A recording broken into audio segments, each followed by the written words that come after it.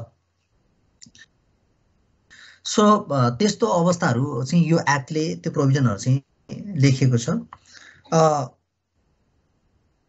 जस्तो यसमा चाहिँ होइन जस्तो उसले चाहिँ जस्तो अघि हामीले भन्यो जस्तो उसको सक्सेसर हुन सक्छ अरू पर्सनलाई चाहिँ के हदसम्म पार्सियल्ली अथवा के हदसम्म चाहिँ उसले चाहिँ के गर्न पाउने रहेछ अधिकार प्रत्यार्जन गर्न पाउने रहेछ अर्को चाहिँ जस्तो पनिसमेन्टको कुराहरू पनि छ यसमा चाहिँ जस्तो यसमा चाहिँ विशेष गरेर अथोरिटी अथवा चाहिँ पर्मिसन नलिकन कसैको साउन्डलाई कसैको म्युजिकलाई कसैको गीतलाई अथवा एबिसी हुनसक्छ वर्कलाई भनौँ त्यसलाई चाहिँ जस्तो मोनिटरी बेनिफिटको लागि चाहिँ अगाडि बढाइयो अथवा त्यसलाई पब्लिसिटी गरियो भने त्यस्तो अवस्थामा पनि के हुनसक्छ पनिसमेन्टहरू हुनसक्छ कारबाहीहरू हुनसक्छ जस्तो कसैको फाइदाको लागि भनौँ आफ्नो फाइदाको लागि चाहिँ अरूको कामहरू पब्लिसिटी गर्ने एडभर्टाइजमेन्ट गर्ने कामहरू गर्यो भने पनि यसमा पनिसमेन्टहरू हुनसक्छ अब यसमा चाहिँ अब अरूको कामहरू चाहिँ आफ्नो इकोनोमिक बेनिफिटको लागि चाहिँ प्रयोग गरेको छन् भने जस्तो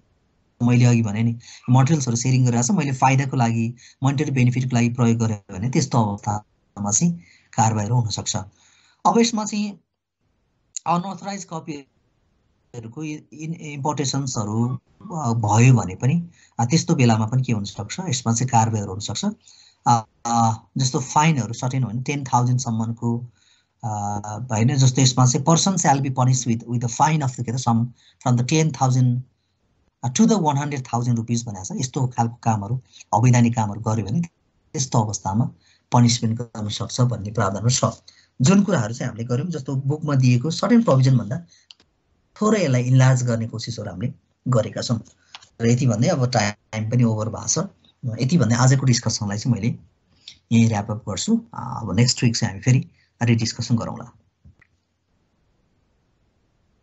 ओके मैले यति भने यो एक्टको प्रोभिजनहरू त यहाँहरूले पनि अलिकति डिटेलमा हेर्नु होला हामीले क्लासमा डिस्कसन गरेको पार्टमा मात्र लिमिट छैन अब यो एक्टको कुराहरू मैले पनि भनिहालेँ पहिला पनि भनिहालेँ यसमा धेरै प्रोभिजन्सहरू इभन कतिपय माइनर कुराहरू चाहिँ हामीले इन्क्लुड गर्न सकेर आउँदैनौँ त्यसो भएको हुनाले यसलाई सेल्फ स्टडीलाई पनि अलिकति फोकस गर्नु होला यो टेक्निकल पार्ट हो चाहिँ यो चाहिँ यो टेक्निकल कुराहरू चाहिँ रिक्वायर हुन्छ ओके यति भन्दै मैले क्लासलाई चाहिँ आज एन्डिङ गरेँ thank you so much for your active participation see you next week Have a good day. Bye-bye. Thanks for watching.